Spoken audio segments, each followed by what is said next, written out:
Whoa, I've been sitting here talking away for 6 minutes and I wasn't live. I hit the wrong button. I am so sorry. Uh, Started off where the girls, I don't know what it is, but they know when it's 8 o'clock and they want to go outside at 8 o'clock or, a couple of minutes before. And then Addie went crazy and she tried to attack the fence and had to get him inside. Came back in, got all sat down, didn't have the light on, didn't have my mic on, doing everything I can to get everything ready. And whoa. So let me go back up here to the top because I've just been talking away and not live. It doesn't do us any good if you're not live, does it? So, and I was trying to kind of BS my way until we got a couple of people on here. But Sue Me was the first one on here, if I'm not mistaken, if I remember right. Okay, now the mouse is now connected. So let me get up here. Little Lone Prepper was first, and then Diana too, Sue Me, Dave Simmons, Listen to Grandma. Welcome, Listen to Grandma. Pat Butler, Cats in Prepping. I think I said Diana too. Fioxerus is here, and Butch Graves, Holly Ivans. Let me see, anybody else? Stray Kitten, welcome. And all right, Gen C, hello, welcome. So let me see. We've got 17 people on. I have no idea how many likes, but hopefully at least one or two. I think Sue Me gave me one. I saw in their comment somewhere. 2 interesting chapters tonight. Not that much to talk about. I'll give you a little bit. I'm also going to show you in the second chapter. We'll be talking about this bag. The first chapter is going to be basically improvised furniture in a shelter condition, and then the second chapter is going to be improvised clothing in a shelter condition. So the improvised clothing, it's kind of divided into 2 parts in the book. One part is going to be how to protect yourself from radioactive fallout. The other part is going to be how to protect yourself against extreme cold. And just assuming that we're going to be underground in an extreme cold condition. Let me tell you something. If you are underground, if you're 20 feet underground in a made shelter, you don't have to worry about temperature fluctuations. Once you get down to that depth, it's going to be a constant 68 to 72 degrees, and you're not just going to be able to change that much about it. It just becomes very constant. There's a cavern, a couple miles from here, and it's like 35 feet deep, and it's a consistent. That's the reason why they have wine cellars, dug down into the earth, is because it's a consistent cool temperature for the wine in order for it to ferment. So, if you're underground, nothing to worry about. If you're above ground, you've got to worry about protecting yourself against extreme temperatures, whether that be hot or cold. Although cold, you will die a lot easier than if it's hot. So let's get into Expedient Shelter Furnishings. One of the things that they did in some experiments, and this is all back in the 50s and 60s, during my youth, when we thought that we were going to have total nuclear warfare between the U.S. and Soviet Union and everything else. And so it says some of the things you might want to consider having available to take with you into a shelter are some folding chairs and pieces of plywood. I would say that with the pieces of plywood, you might also want to get something like 2x4s or 1x6s or something like that. But some good sturdy, hello Triple G Farms, welcome. Some good sturdy wood. And what you can do is, if necessary, for example, I have this table that I'm sitting at. It's 5 feet square, and it's an 1.5 inch thick oak. And so this is a German Eckbank group. And Eckbank means corner table grouping. And so, you've got this bench that's in an L shape, and then the table fits up against it, 2 chairs. So it seats 8. So what I could do is, since the tabletop is roughly the same height as the back of the cushion here, okay, then what I could do is I could take some wood and cover that, okay, and then put some other absorptive materials on top of it, sandbags or something of mass, and I could create my own little shelter area underneath. So, it's talking about how you create a little bit of comfort in that shelter area. So, he says that what they did was they had some folding chairs, the plywood that they would put on top of the folding chairs. That can give you kind of like 2 levels, one for the seat, one for the back. And you could put that on the back, strap it to the top of your car if you needed to, if you're in a bug out situation. And then they had small wooden boxes that they served as food containers. And they also they could use those to elevate them off the ground and then use those as bed frames. So they do have some fantastic pictures, and these are all from back in the 60s and 50s and 60s. Families in shelter conditions, and they take their radio and tape it up to the rafters up above. So then they said that all the experiments they had underground in shelter conditions, that the radios were able to receive a signal. So that was something, we were afraid that with all that attenuation as far as the absorptive materials of the earth, that they wouldn't be able to receive a signal. But I think what it is you've got that conductive means of, the frame of the shelter or whatever coming down to the antenna. So you can use that as an antenna, basically. It's got one picture of a Russian design or Soviet design shelter. And so they've basically got these bunk beds on either side, and then they've got wood going across. And they're using that wood going across as beds as well.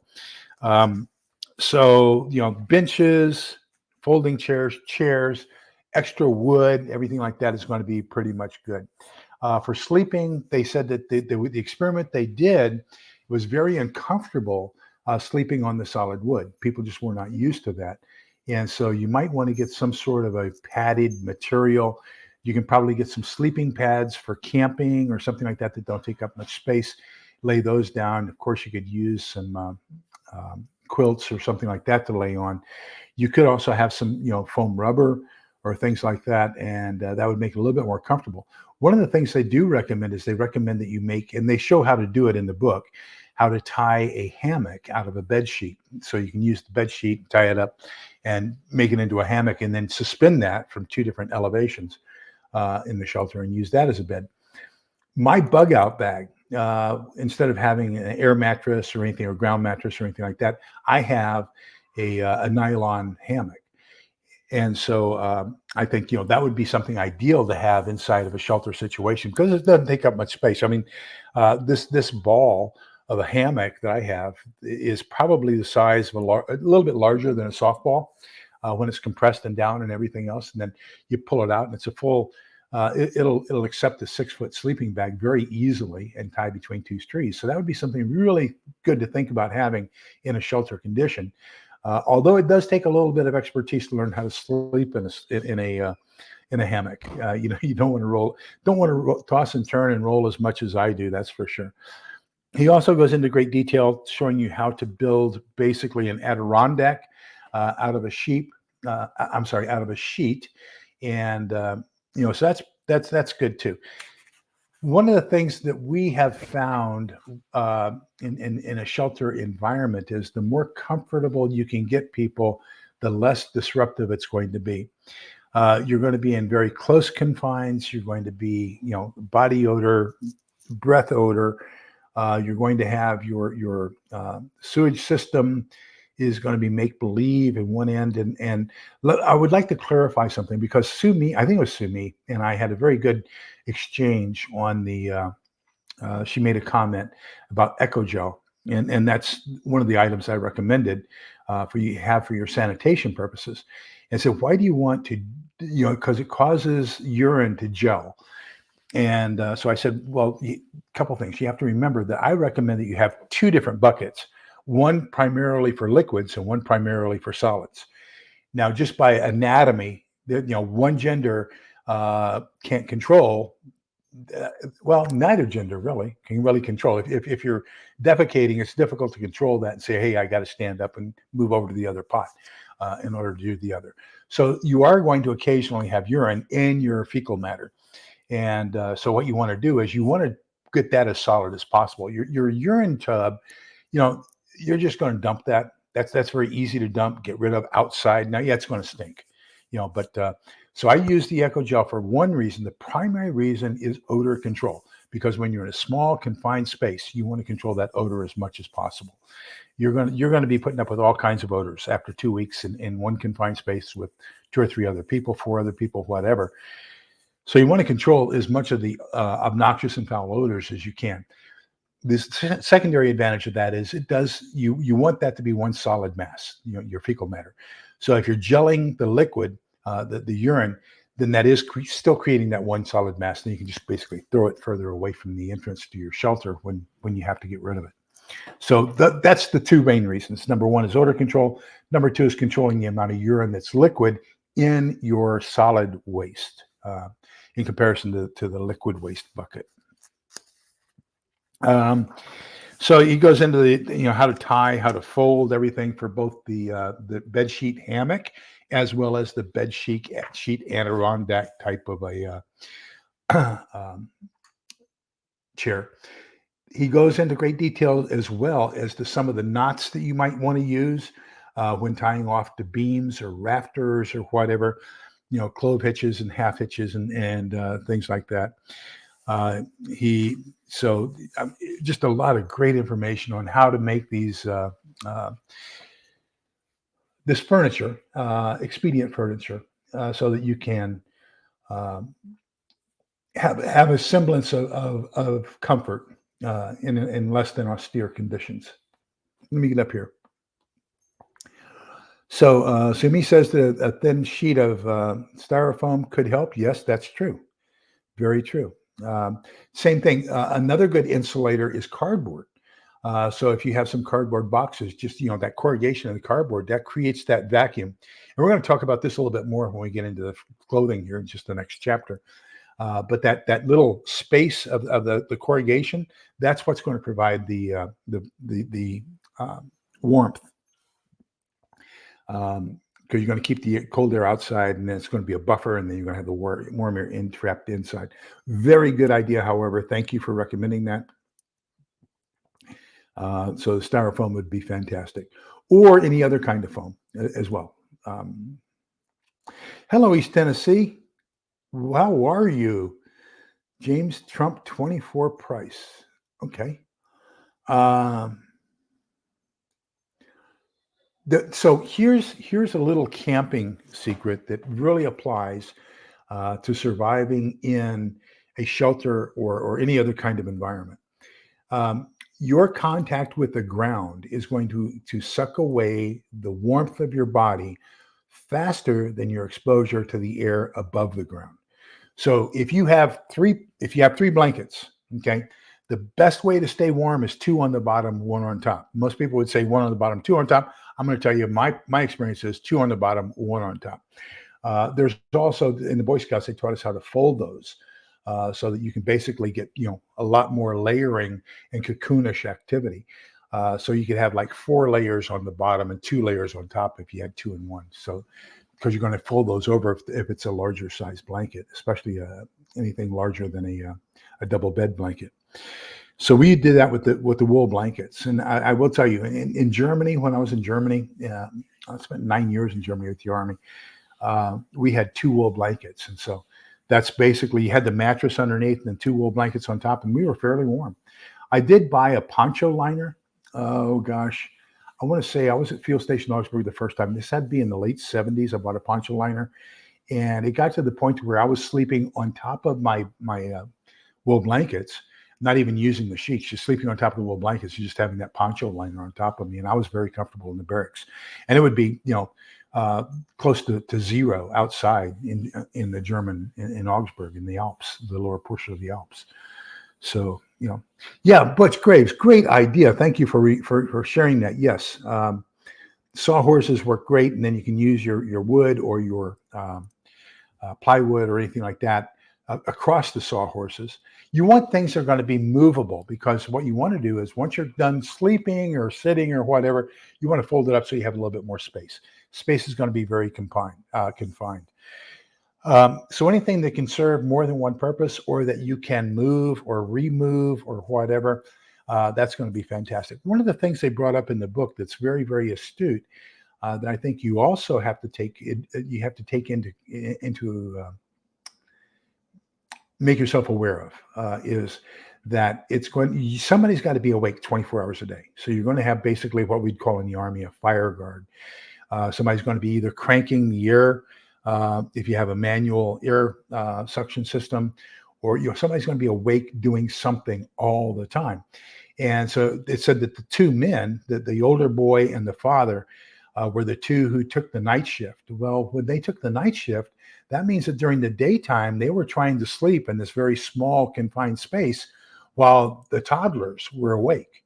So trying to sleep while the toddlers are playing and doing their toddler stuff can be quite a challenge in and of itself. So what can you do to mitigate that? Earplugs, earphones, whatever. Can you buffer the sound with, let's say, blankets hanging from the ceiling so that there is a little bit of a barrier there between where the people are sleeping and where the people are active? So what can you do? Just be aware of that it's going to be tough on 24-hour operations. Somebody's going to be awake while somebody else is asleep, and that somebody who's awake is going to be very disturbing to the person who's trying to get some sleep. The less sleep you get over time, the grumpier you get, the less of a conducive it's going to be to a long-term survival situation. Okay, let me get up here.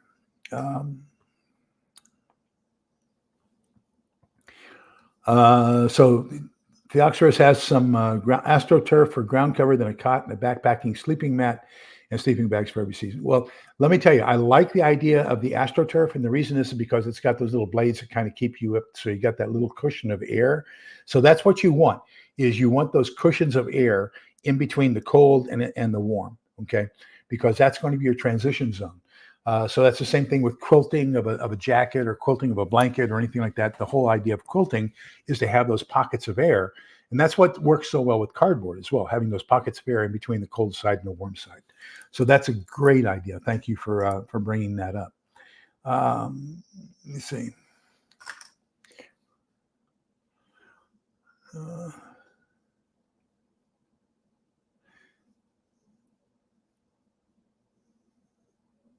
Good.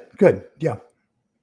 So short shelves in the crawl spaces, and then can you suspend things from the ceiling? And that's going to become important as well, because anything you can get up off the ground, so you have more space for yourself, and then have things hanging from the top, like that radio. Like I told you, there's one picture where they have the radio hanging from the ceiling and things like that. That also, what that does is that puts that antenna in contact with the metal shelter that they were in. That's probably why they had such good radio antenna receiving, is because the metal conducts the radio signals. So Sumi says, note to self, earplugs. Absolutely. We do the same thing. Listen to Grandma, is we get one of our family members gets insulin from a mail order pharmacy. And so they come in styrofoam coolers. And so I probably got a dozen of those styrofoam coolers out and they also come with little freezer packs. So I have a whole bunch of those little freezer packs. I used to take them to the store when I owned my shipping store, and then I would resell those, $1. I'd freeze them and resell them for $1 each, so that if people wanted to ship things that were cool, I'd have these little packets of ice that they could ship stuff with, and put those in my styrofoam pads and ship things. We used to ship for Round Rock Donuts. So they did an expose on Round Rock Donuts. Oh gosh, maybe 10 years ago, 12 years ago. And all of a sudden everybody in the world wanted Round Rock Donuts. And so I was shipping Round Rock Donuts, probably a dozen a day. And that was pretty expensive, because Round Rock Donuts said I could only ship them at the very most 2 days, 2-day delivery. So, express overnight or 2-day overnight was usually somewhere in the $80 range. And I was making pretty good money off of selling that. And then I don't know what happened, but here, I guess it was during COVID. They just all of a sudden it just stopped. People that weren't ordering donuts that much anymore. And another issue that comes up for Exodus is what is the ideal amount of time? When we do guard duty, we try not to do guard duty more than an hour at a time, because you start to get in a totally dark situation, in a quiet, totally dark situation. Once you've been there for about 45 minutes to an hour, you start wanting to doze off. And so basically what you're going to do is you're going to be dozing off and lose your consciousness. And, if you're there for more than an hour, so that means you want to kind of switch out every hour. Well, you really don't have time to get into a deep sleep if you have 1 hour on, 1 hour off. So that puts you into a funk too. So how do you arrange the schedule so that nobody is trying to be at their peak performance for more than 1 hour without some rest, without giving them only 1 hour to sleep? So do you have like a primary guard and a secondary guard and then 2 hours of sleep time? Or do you have primary, secondary, so that there's alternating, but you have a full 6 to 8 hour sleep block? How do you arrange that schedule? That's something that would be very interesting to find if there's been any studies on how's the best way to set up that kind of a schedule as far as work. And, once you're in a totally confined situation like that and it's totally dark, you lose track of day and night as well. Your circadian rhythm is totally messed up. That's one thing I noticed when I was working in Germany. It's so far north. In the summer, you only had like 4 hours of darkness. And so if you're one of those people who waited for it to get dark to go to bed, you're going to be up for quite a while, because it was probably dark between maybe 10 and 2:30, 3 o'clock, 5 hours at the most during the summer. And during the winter, you'd go to work in the dark, you'd come home in the dark. And while you're inside, and I worked in a SCIF, a secure compartmented intelligence facility, that meant there's no windows. So while we're inside, it's total, you can't see anything from the outside. So everything's fluorescent light. So the only light I saw, during the winter was fluorescent light, except when I was off shift on the weekends or something. But that can really mess up your life as well, as getting that circadian rhythm thrown off. So, you've got to kind of be aware of that as well. Let me see. Come on. Why didn't that key work? Let me see here.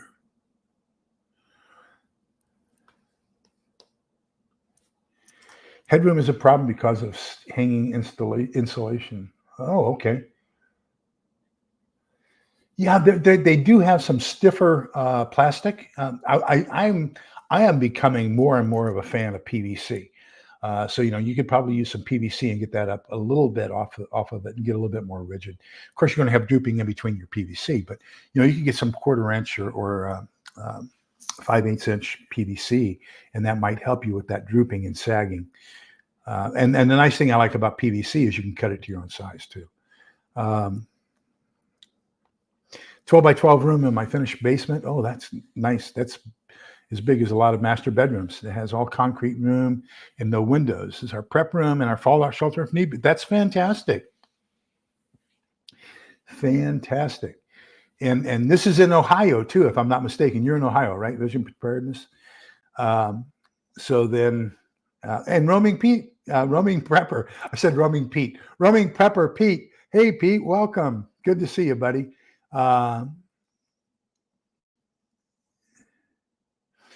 Yeah, that's an idea. You could do that. That's a pretty good idea. And let me see. Don't forget to smash the like. Oh, thank you, Vision Preparedness. I appreciate that.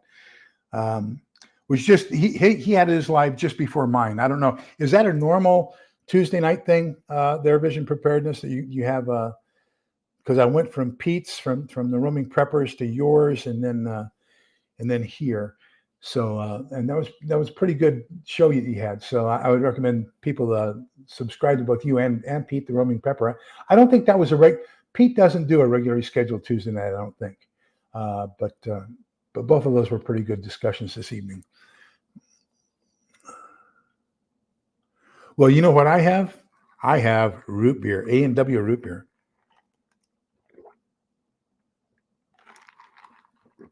Non-caffeinated. If I do anything caffeinated after 6 p.m., I'm up all night. When I was on active duty, I could be the staff duty NCO, have a cup of coffee in my hand. I mean, we made strong coffee, take a sip and still fall asleep, But now, if I drink coffee after 6 p.m., I'm up all night. I guess just the body does different things at different ages. We can't have basements here where I am. We've got maybe 3 inches of topsoil, and the rest of it is all granite underneath of us or solid rock, whatever. But no, we just don't have that much. Let me see here. Okay, so Vision Preparedness is does a Tuesday at 6:30 Eastern, which is 5:30 Central. And then Thursdays at 8 p.m. Eastern, 7 p.m. Central. So I strongly recommend that you subscribe to Vision Preparedness. If little known prepper, would you do me a favor? Would you put up both roaming preppers and vision preparedness's links so people can subscribe to those for me? I would greatly appreciate that. And Sumi used to be in healthcare. So 12 hours on, 12 hours off. And then what they do is they work a really weird schedule. They'll work 3 days one week, which is 36 hours. Then they'll work 4 days the next week, which is 48 hours. So you put those two together, and now they have 84 hours. So they only have 4 hours of overtime during a 2-week period. But, instead of the 40-hour work week, they kind of do it a varied way. But let me see here.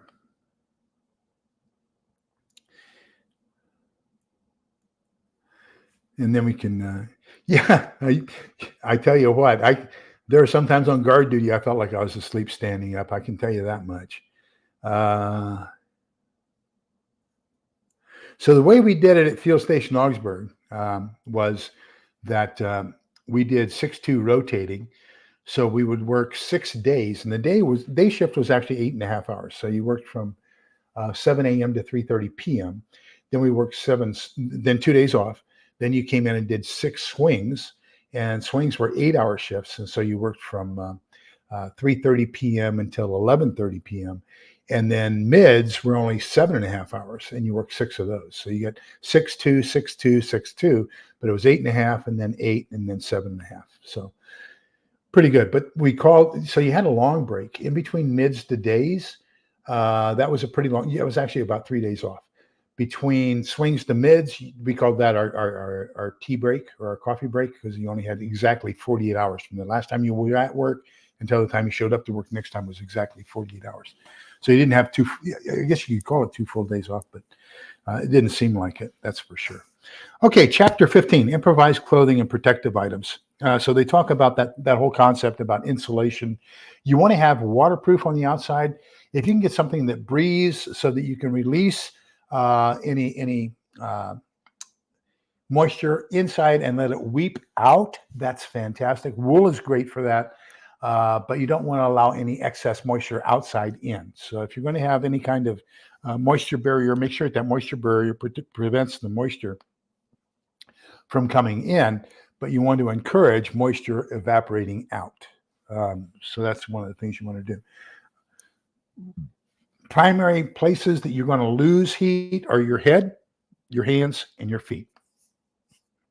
So if you can keep those covered warm, that's going to protect the vast majority of your body heat.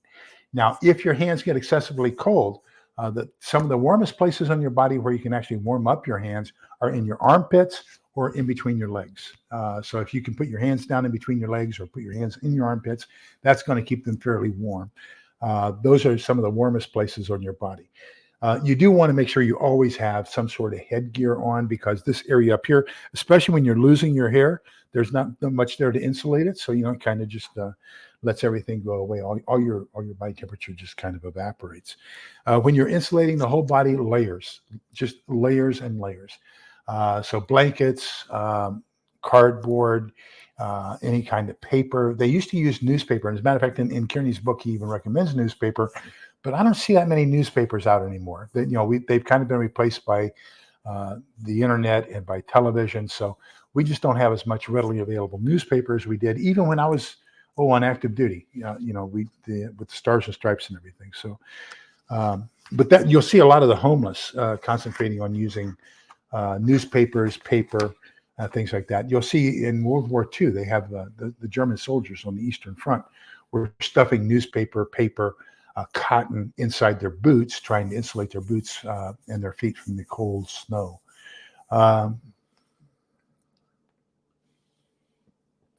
So James Trump says, I work in the marine industry and the nights get long and work weeks at a time when we're off for weeks. Yeah, there are. So for example, even the, what's it called? The oil rig workers. And Pete was talking about this a little bit earlier tonight. But the oil rig workers, I think they work something like 4 weeks on, 4 weeks off. And, so you'll be out there on a rig out in the Gulf for 4 weeks and then come back in for 4 weeks. So, and that's solid work. I mean, it's solid work. And I think they work 12 on, 12 off for 4 straight weeks, then they come back in. So that can be another one where they work really hard is in the cruise line industry. If you're on a cruise ship, usually you get about 6 hours sleep a day during the cruise. And, consider that to be an extensive amount. Hello, Sandy Aaron. Long time no see. Good to see you. Say hello, East Tennessee. My mouth is not working. Let me see if I can't tune it back in. Hello, East Tennessee Preparedness. Welcome to you as well. Wow. Holly Ivan's husband works in a freezer, and so he has to wear special freezer suit, special gloves, 35 below freezing. Wow. Unbelievable. Let me see. The little button here is working right now. The homeless folks at the community college scooped up all the freebie papers every night that I had to pick up at 7 before the students arrived. Yep.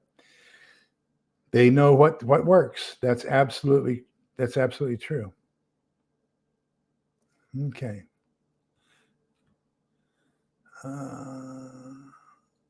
Okay.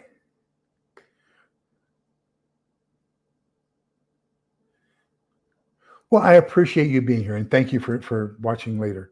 Greatly appreciate that. Okay, so we talk about improvised footwear and everything else. Talks about paper bags are great to use. Then you can also use aluminum foil. Aluminum foil, remember to put the reflective side towards whatever it is you want to keep warm. And that can become, you can surround yourself with aluminum foil. Those cheapo emergency blankets, reflect back the heat. That's going to be very, very good. That's very lightweight, very compact. That is something great to have as well. Then, of course, any kind of plastic you can use to surround yourself and create that vapor barrier so that you're retaining all that hot air close to your body is going to become important as well. They talk about using trash bags. So one of the things you can do is stuff the trash bags with light filament. That can be not toilet paper. It could be toilet paper. That could be paper. That could be leaves. It could be anything, basically, because what you want to do is you want to create that bulk, that air bulk inside, so that you have this chamber that has a transition zone between the cold outside and the warm inside. So it's kind of trap everything in there. Newspaper, toilet paper, leaves, almost anything. You can put that inside of a plastic trash bag, seal that up, and that can then become kind of an insulating item for you to keep yourself warm as well. They talk about how to make a protective mask against beta burns. The thing about a beta burn is, and that's kind of the end of it for the book part. But the thing about a beta burn is the alpha beta burns, they're going to be right there at the point of impact, basically. So, they're going to go alpha, beta, gamma. If that lasts, the initial blast, if that lasts more than about 3 seconds, I'd be surprised. So you're not going to have time to put on a beta mask. Just, my personal opinion. So, remember, one of the things you want to do is if you see the mushroom cloud, okay, hopefully you're turned away when the blast happens because that can blind you, okay? But once you hear the blast and everything, or you hear the boom or whatever, see the light, actually you'll see the light first. Then you turn around, face the area of the blast, and stick your thumb out at arm's length. So if your thumb, like it is on my face now, if your thumb can pretty much cover the mushroom cloud, then you are at a safe distance as far as the blast effects of that nuclear explosion. So you probably will not be damaged by flying objects. Now, you may, depending upon whether it was a ground burst or an air burst, may get some residual fallout in the very near future. But right now, you're probably safe, okay? If, however, like my head is right now, my head's slightly larger than my thumb, that means that I should probably get down because if the blast comes, it can hit me, okay? So that's just a kind of a general rule of thumb. How's that for a pun? That, use your thumb to measure the distance on how far away you are from the explosion. I carry these. This is something I made. This is my own personal protective equipment. This is not designed to protect you from radiation. It's designed to keep the radioactive fallout off of your body. So you can get these. These are basically security glasses, shooter's glasses. I got them at Walmart. They cost, I think, $10. So there's a bag of glasses there. The reason I got shooter's glasses is because they cover the entire eyes, okay? And they are shatter resistant. So that if there is any of those, flying objects that hit that protective glass on a shooter's glass, then it's probably going to bounce off. It may crack them, but it's not going to you're not going to get anything in your eyes. So the whole thing is protect your eyes from radioactive dust. You also want to protect your eyes from any kind of flying objects. I have N95 mask. You want to cover your face so that you don't get any, particles inside your lungs. If you get radioactive fallout inside your body, you cannot get rid of it. It's going to be terminal. Okay. So make sure you have a mask. Don't want any of that to get inside your body. You also want to cover your ears. So you don't want anything to get in your ears, nose, or mouth, okay, inside your body. Then I have some nitrile gloves. I'm going to put these on so that I don't get the radioactive fallout on my hands, so that I can just then doff my gloves and not worry about that. I have one of those cheapo $1 ponchos from Walmart. And so I'm just going to take this out of the plastic bag, throw it over my body. I'm not protecting, it's not going to protect me from radiation. What I'm saying is I'm going to protect myself from the radioactive fallout because I don't want that to get into the pores of my skin, okay? And I don't want to contaminate my clothes too much. So this way, by having this, and it's so thin, when I get there from the inside out, I can just kind of rip it and let it fall off. And that way I'm not lifting it up and pouring and disturbing all kinds of radioactive dust and everything else. I can just kind of rip it off, let it fall to the ground, and all that radioactive fallout dust is going to go to the ground instead of on my clothing and on me, okay? So that's what this is. It's just protecting you from that dust so that the dust then moves away from your body. It has a poncho on it, okay? So what I want to do is I carry a triangular bandage in this kit because that poncho is kind of loose fitting. So now I'm going to take the triangular bandage and I'm going to do it kind of like a do-rag and seal everything tight around my face so that any of that radioactive dust doesn't come up inside of the hoodie of my poncho. And then the last thing that I have in here is I went and got some painter's booties so that now I can put these painter's booties over my shoes. And as I'm walking through the radioactive dust, I'm getting it on these that are disposable and not necessarily on my shoes. So this is kind of my little PPE kit that I keep in the car. I keep one for each seat in the car, one for each seat in the truck. And so that if anything happens, we've got something we can put on right away and protect ourselves. Then we can take it off before we get into our decontamination area on the back patio and use my hanging showers and everything else to get rid of the rest of the clothes and then come back inside and get dressed. So that's all you want to do. You just want to protect yourself from that dust. I realize that dust is radioactive. Yes, you are going to get some gamma rays.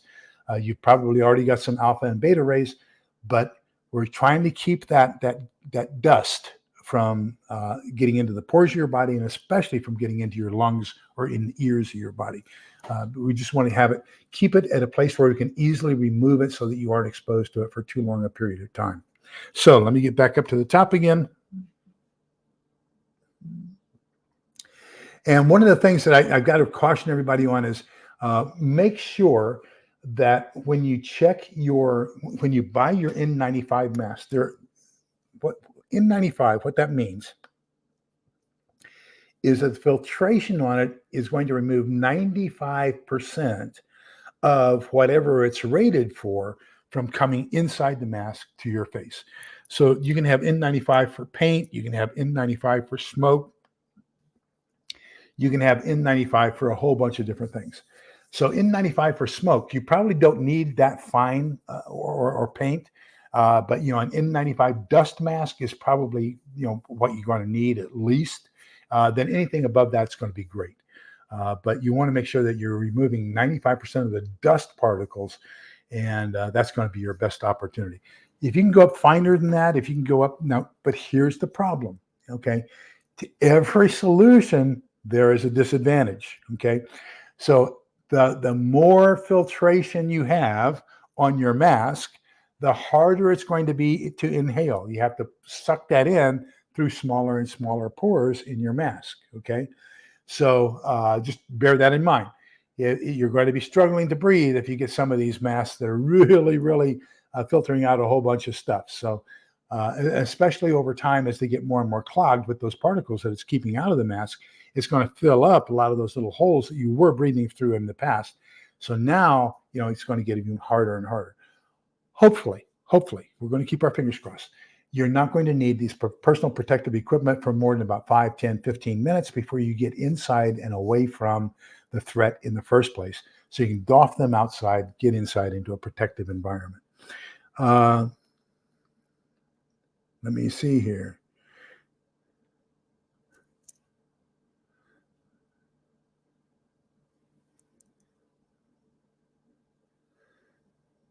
I can understand how the pups are, Pete. He's got corgis. So his corgis are even more demanding than my chihuahuas, I think.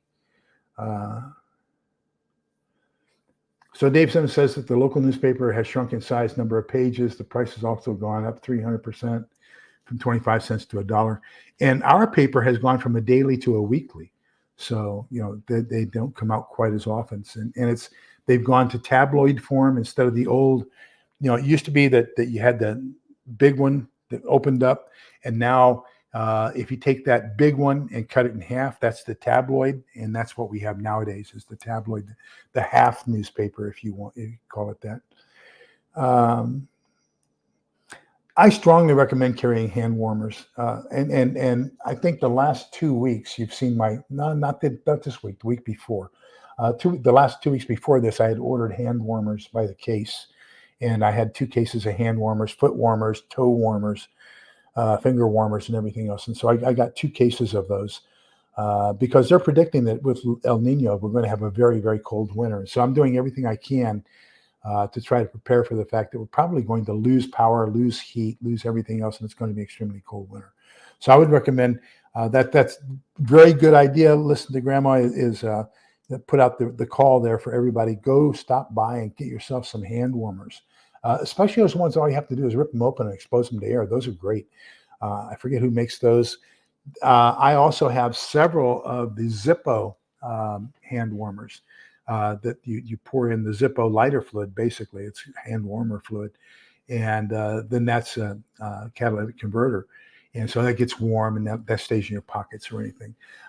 Those are also great to put on your bed if you want to keep warm. So just be careful you wrap it in something and don't have it directly exposed to your skin.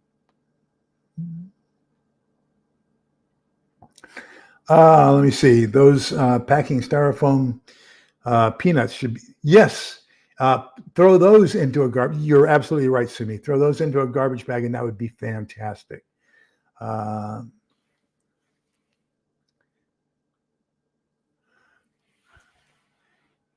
I think two of the preferred targets, nuclear targets on the East Coast, would be Bangor, and then I forget the name of the other one, but it's right on the Georgia-South Carolina border.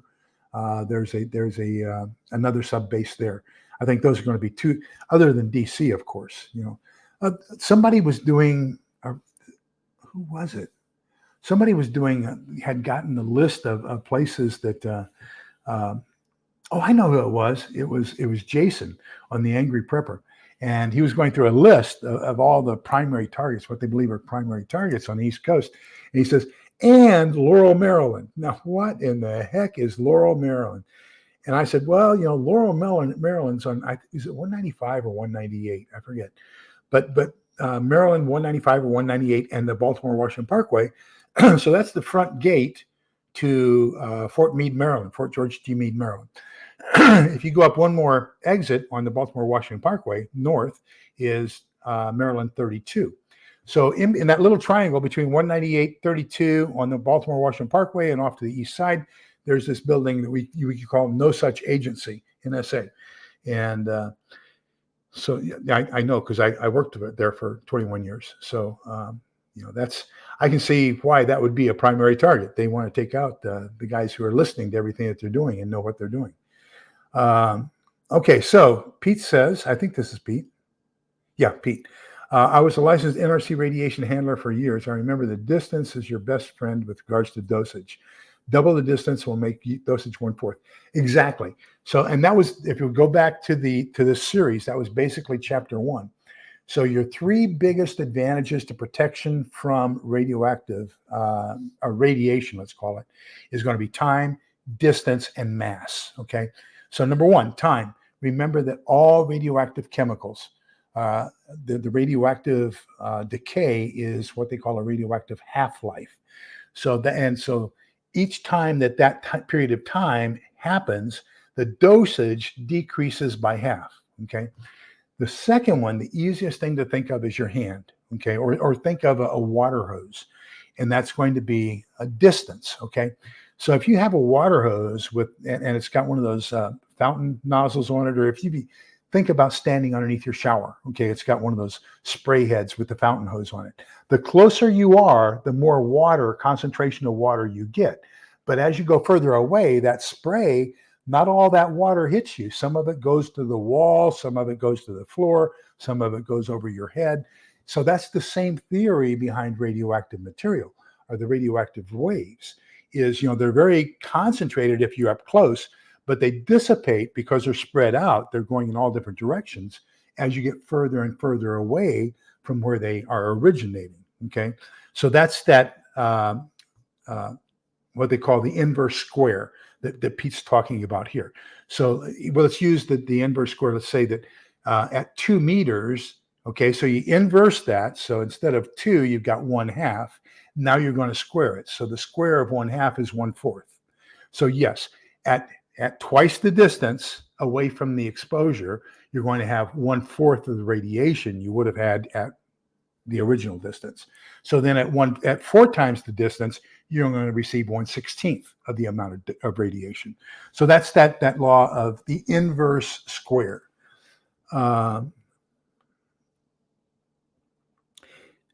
You should not be afraid.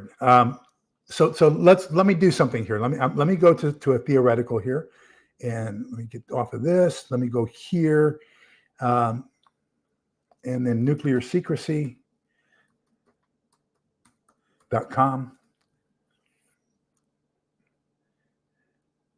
Oh, nuke map. I want nuke. I'm sorry, nuke map is what I want. Nukemap.com.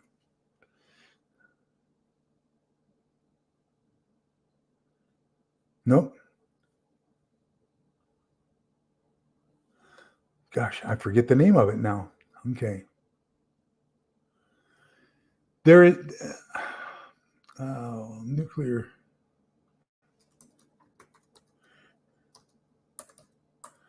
Nuclear bomb simulator. There we go. Nuke map. I was right. Why did it take me to the wrong place? Okay, so let's go back to StreamYard. We're going to present. So this site is called Nuke Map. I'm going to share screen, and we're going to go to Nuke Map by Alex Wellerstein and Lawrence Livermore. So we're going to go here, share, view tab. So we're going to go to Lawrence. We're going to put in here, Lawrence Livermore, California.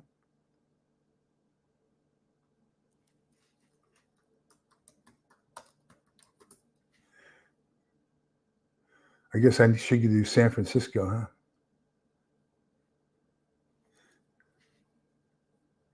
We'll put it here, Lawrence Livermore, California. And that's just east of Oakland, if I'm not mistaken.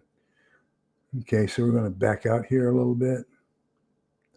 So I don't know if this is the actual site or not, but now what we're going to do is we're going to choose a warhead yield, and we're going to say it's basically 5 megatons, which is 5,000 kilotons.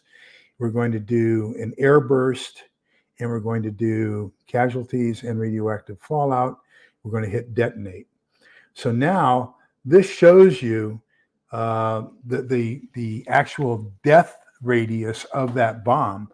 So depending upon where you are in comparison to Livermore, this is a fairly large warhead that we've just exploded over Livermore.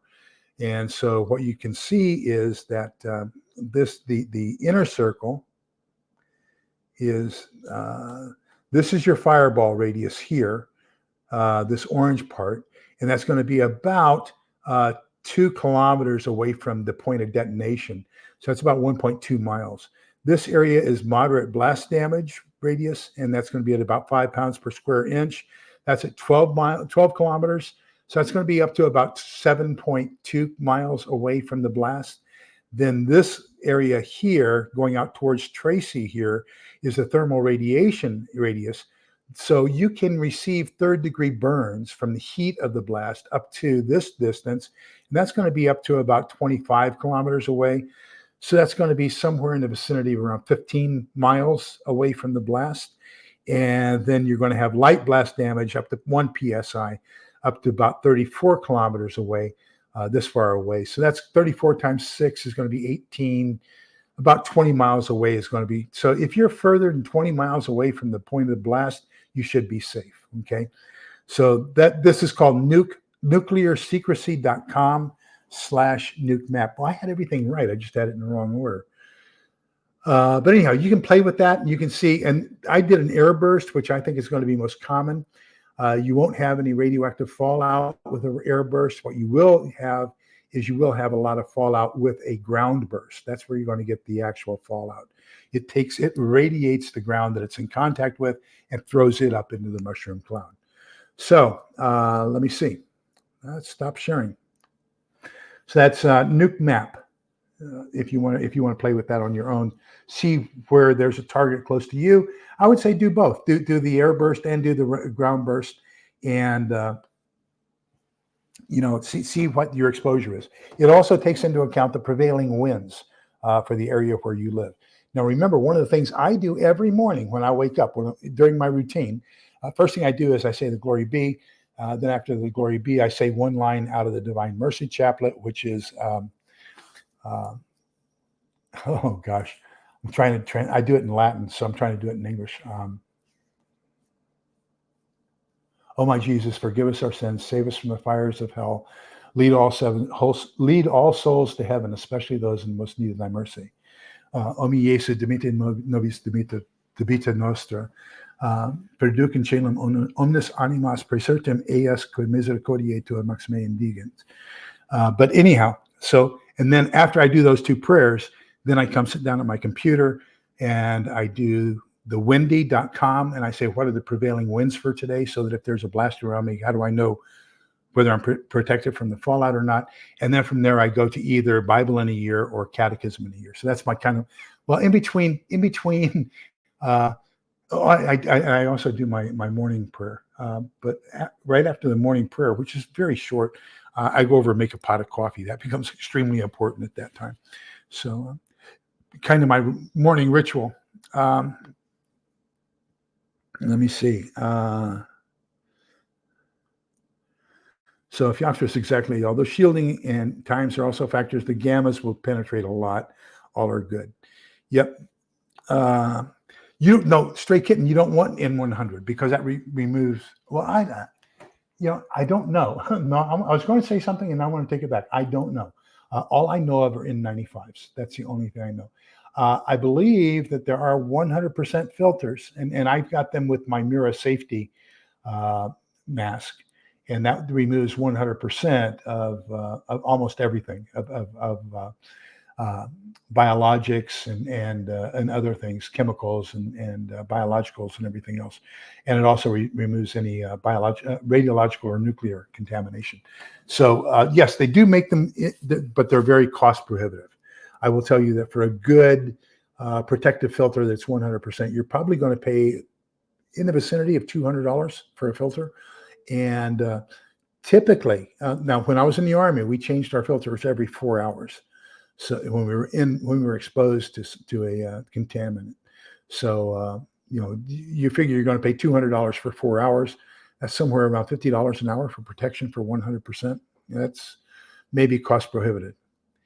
From what I understand, the Russians have had good use of apopectin, pulling out a lot of the radioactive carcinogens out of the body. I have heard it was fairly effective. I'm not sure it was 100% effective, but I understand that they did use a lot of that after Chernobyl. For those of you who don't speak Russian, cherno, is the Russian word for black, and был is the past tense of the verb быть, which is to be. So Chernobyl means it was black, if you translate it literally.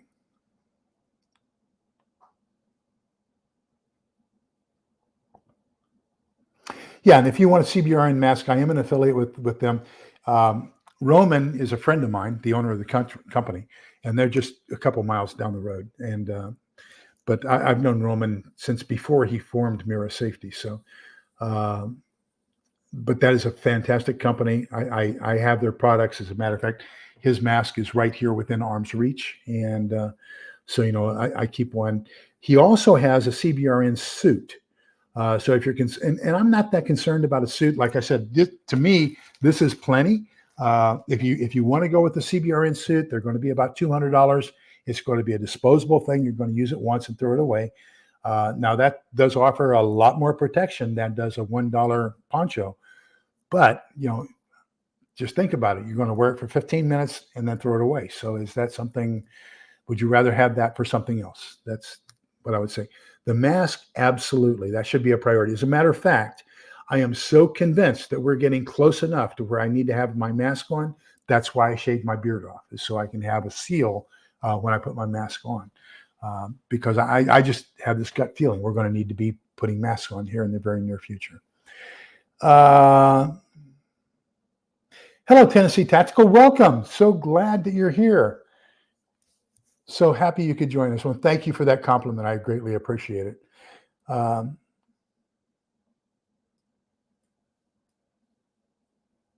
Yes, no smoking inside any of the shelters. That oxygen is going to be at a premium. You want to keep your oxygen. You want to reduce any carbon monoxide that you can. You got to have one of these at room level everywhere. At waist level. Remember, carbon monoxide is heavier than air, so it's going to go down, okay? So you want to have this probably at about your waist, and if it goes off, then you've got carbon monoxide coming up to at least your waist. Now, if you can have it down lower at your knees or something like that, that gives you even advanced warning that you've got some sort of carbon monoxide vapor coming up. That's a killer. Carbon dioxide can be a killer because it's going to replace the oxygen in the room. So you want to get rid of all that carbon dioxide, carbon monoxide as quickly as possible. And so you want to have, some sort of an air exchange where you can get rid of that and be bringing in fresh oxygen as much as you can. That fresh oxygen you have coming in, make sure you get that through a HEPA filter. The best filters on the market and the best hand crank air induction system on the market are sold by Ron over at Atlas Shelter. He uses the Swiss, I forget the name of the company. He has a Swiss company, but they do have the automatic hand crank if you want to use that. And don't think you're going to have solar power or something else to power your air intake. So you got your air intake on 110 into your shelter. You've got your exhaust at the other end of your shelter. You want to have your porta potty as close to the exhaust as possible. You don't want to suck your fresh air in over your porta potty and have that go through the entire shelter. You want to have it over here close to the end where you're going to get rid of it as it goes out. So that's one of those things you want to take into consideration there as well. Yes, East Tennessee. So one of the things I recommend is get as much plastic sheeting as you can and as much duct tape as you can, and you can pretty much do it yourself. And I'm going to recommend a minimum of 5 mil plastic sheeting, and don't forget your air conditioner and heater induction dampers and your system that's going to bringing it in from there. Another good one is don't forget that because when water goes down, it needs air in order for it to go down. So your toilets and your sinks all have a tube that goes up through your roof, okay? And so just be aware that fallout dust can get inside that tube. It's going to come down. It's going to settle at the bottom of either your toilet, your tub, or your sink underneath that U-curve, okay, where your water goes out, your water trap. So that's probably going to be somewhere in that vicinity where it's going to get trapped. So just be cautious that there may be an accumulation of radioactive fallout in that area because it's going to be falling in from that tube on top of your house. I don't encourage you to go out on top of your house and seal that off. That may be more danger than what it's worth. I don't know, and maybe Pete does. So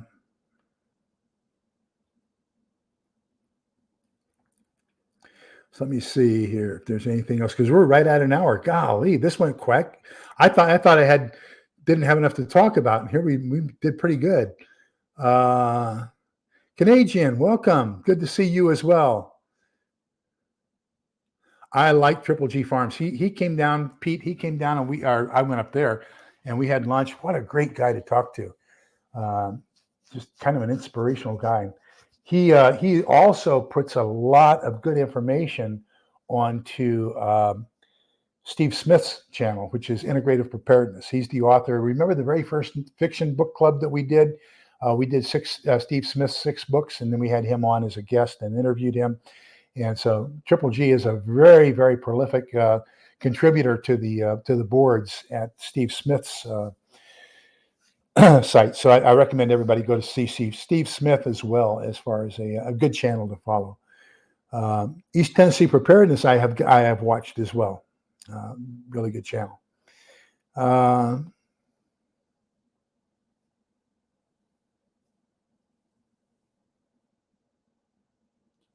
I did not know that. Thank you. That's good to know. Probably because it uses up the oxygen, and then because if I'm not mistaken, that what it's doing is it's an iron oxide, if I'm not mistaken, that is oxidizing, and it's that oxidation process that is causing the heat. And so if you can remove the oxygen and stop that process of rapid rusting, then that's what's going to keep them cooler. So if you put them in a Ziploc and keep the air away from them, then of course that's going to keep them cool. My problem, Theoxorus, is I'm allergic to formaldehyde and associated products. And formaldehyde is used to cure leather. So I can't have anything leather. I can't even have a leather wallet. My holster has to be Kydex. Everything I do has to be non-leather. I can't have a leather belt, can't have leather shoes, all that kinds of stuff. So it kind of sucks. I didn't realize I was allergic to leather until I was about 65, maybe 6 or 7 years ago. And I fell asleep on the couch one night with my hand underneath.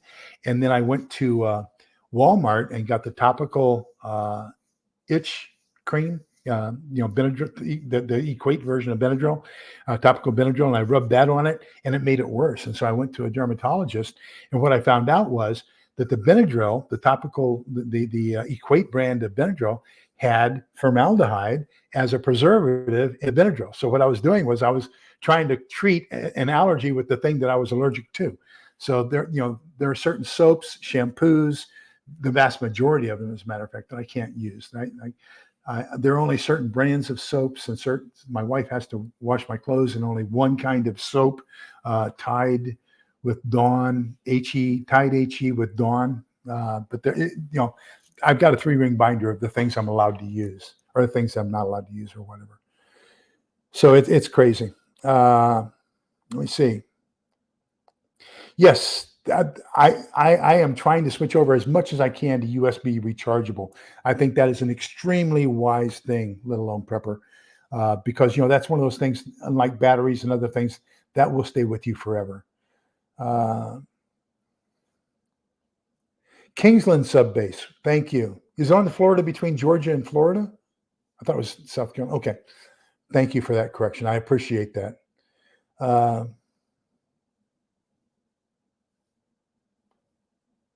No 10 miles. Remember, you were in the 5 psi overpressure zone if that was a 5 megaton hit.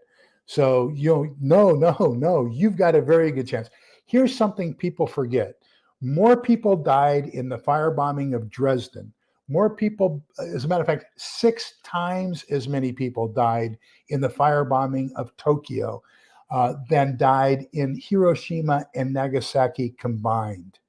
Only 25% of the population of those 2 cities were killed either short-term or long-term, as a result of exposure to the atomic bomb.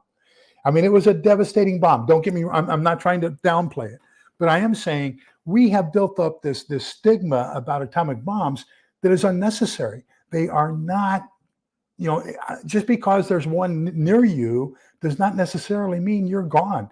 They have got people who were in underground shelters within a half a mile of ground zero of Hiroshima who survived with no injuries and no radiation. So, I mean, these are survivable. And if you just have hope, if you study a little bit, learn how to protect yourself, learn how simple little things like keeping the dust off your body, have a good radiometer so you can measure the amount of radiation you're being exposed to. Have the proper tools available to you. The simple rule of time, distance, and mass, and study that. And how can you apply that to yourself? How can you put a wall between you and the explosion? That's going to cut down the amount of radiation you're exposed to. How can you put more clothing, a blanket, anything between you and that radioactive source? That's going to be a protective barrier. You're going to reduce it. And then, of course, your time of exposure as well. So, even if it's a lethal dose of 400 rads per hour, let me take one that I can do math on. Let's say it's 300 rads per hour, which is considered, if you're out there for an hour and a half, that's a lethal dose. But what if you just go outside to dump a pot of poop, okay, and it takes you 30 seconds? So now your 1/60th, right, is 1 minute. But you're going to do half of that for half a minute. So now you're 1/120th of 360. So you've got 30 rads that you've been exposed to during the time you've done that. That's nothing. You're going to dissipate that over the course of the next 3 days, and then you can go out safely and dump another bucket of poop. So this is survivable. There is hope. A little bit of knowledge, a little bit of and that's what we want to do with this book. Get this book. Make sure you have this book in your library.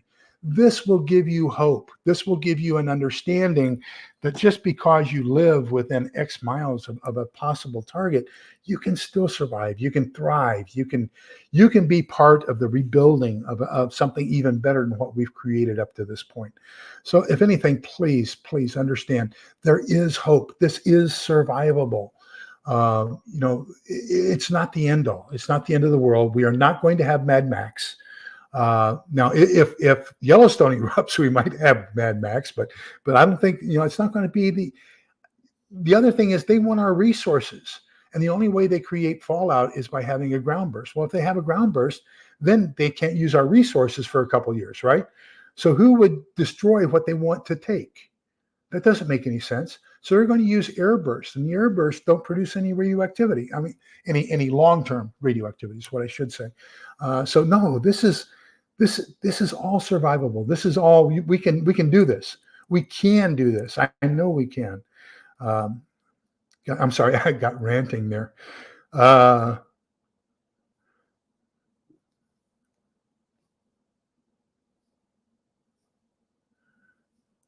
Wow. Yeah, the place that I would not want to be is up there near Lubbock. What's that called? Starts with a P. You know what I'm talking about, Pete. I'm sure you'll put it in there. I'm trying to think palindrome or something like that, but that's not it. But the nuclear waste disposal site. North Carolina farmer, you're quite welcome. You're quite welcome. Let me see if there's anybody else.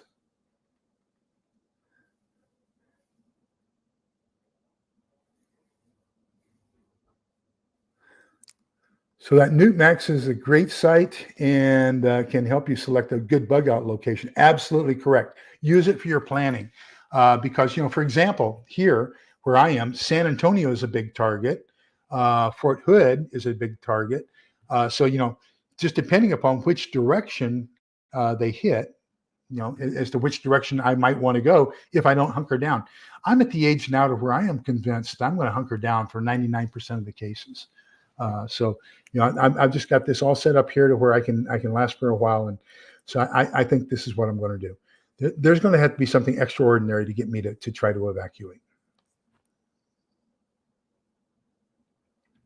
Um, Vision preparedness. Thank you for that recommendation. I greatly appreciate that.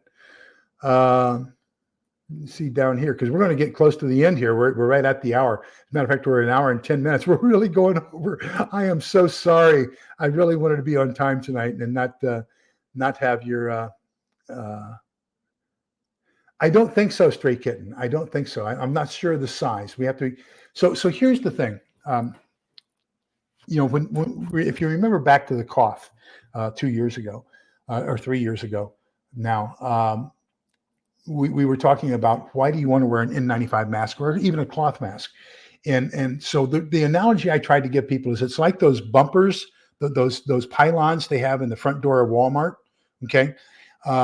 So those concrete bumpers that they have in the front door of Walmart keep cars from coming in. Okay. So a person can go in, if you're trying to protect yourself from people, it's not going to do any good.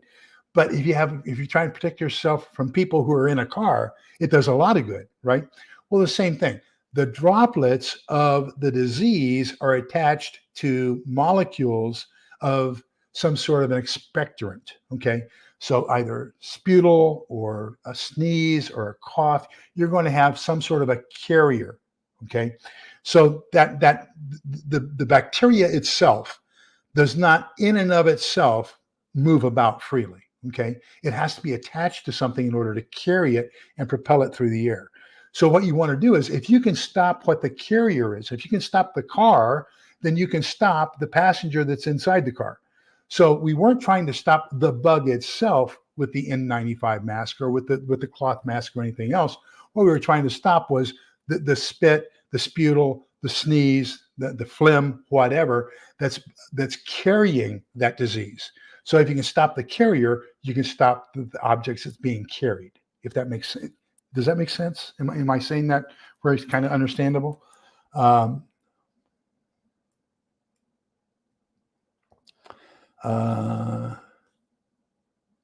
Listen to Grandma. Let me tell you something. You can do this. This costs less than $20. I mean, this is an effective deterrent that you can have that will protect you and save your life, and it will cost you less than $20 to put it together. The most expensive part's going to be the firing range glasses, the shatterproof glasses. If you have other shatterproof glasses, if you have goggles, swim goggles or something like that, use those. That'll work. But you can do it. I'm convinced you can. Let me get down here and then we'll get this and close it out. Thank you all so much. There's another new name, Village Life 1272. Welcome. Good to see you. Yes. So fentanyl can be absorbed by the skin. So that does not necessarily, so having just a mask is not going to do anything. You want to protect yourself from any kind of absorption whatsoever. Gosh, it looks like there's some new ones I'm going to have to go back and check and subscribe to here. Thank you, Vision Preparedness. I greatly appreciate you being here this evening. And I think we're going to call this one a night, okay? So if I missed your comment down here, I apologize. But don't forget, next Tuesday, next Monday, we're going to do the first 4 amendments to the Constitution. And then Tuesday night, we're going to come back to do the last 2 chapters of nuclear war survival skills. Then the next week after that, we're going to start with Grid Down. So this is phenomenal. It's got a timeline that you've got to pay attention to because I think it's going to tell you when you need to be indoors and stay away from people and when it's going to be safe to go out. Great book. I really love this book. So that's going to be the one that's going to follow this one. We should be finishing this one up in the next week or 2. So with that, Numbers chapter 6, verses 24, 25, 26. The Lord bless you and keep you. Not knock your mic off. The Lord let his face shine upon you and be gracious to you. The Lord look upon you kindly and grant you peace. So remember that we're all in this together. Please have hope. Understand you can beat this. You can survive it. It's not the end all. There is hope. There is knowledge, and there's strength through knowledge, understanding, and power. Please, in the meantime, and thank you so much. I have the best audience out there. You guys are phenomenal because I ask you to be kind, polite, and respectful to each other. And you do. Pantex. Thank you, Phaeoxerus. Absolutely. That's the one in Lubbock. Thank you. But anyhow, please, I know you guys are experts at it. You're kind, polite, and respectful to each other. I can't tell you how much that means to me. We are all God's creatures, and we need to acknowledge the fact that we are brothers and sisters of the same Creator. And we need to treat each other as members of the same family. And we're all in this together so we can come out the other side together, because I plan on seeing you on the other side. Take care, everybody. Thank you for being here. Love you. Bye-bye.